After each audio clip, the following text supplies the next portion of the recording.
পিনাকি ভট্টাচার্য, তুমি একটু কথা কম কইবা দাদা, অনেক বলেছ, এবার একটু দম লও।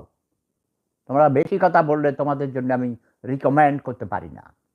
মন্ত্রিসভায় যাইয়া তো তোমরা এইসব কি আঞ্চলিক ভাষায় কথা বলো, পাবনা বগুড়ার কি কি ওইসব না, সুন্দর শুদ্ধ ভাষায় কথা বলো, ঠান্ডা মাথায় কথা বলো।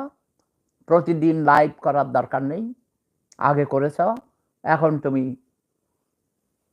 সপ্তাহে একটা লাইভ করবা এবং কনস্ট্রাকটিভ কথা বলো। রাষ্ট্র ব্যবস্থা কেমন হবে আমি বলেছি, এটা হবে ওয়েলফেয়ার স্টেট, ঠিক আছে? আর সংবিধান লেখার দরকার নেই, এক পৃষ্ঠার একটা ইয়া থাকবে, উপরে লেখা থাকবে লাভ ইজ পাওয়ার, প্রেম ধর্ম সেরা ধর্ম, জনকল্যাণমূলক রাষ্ট্র, ওয়েলফেয়ার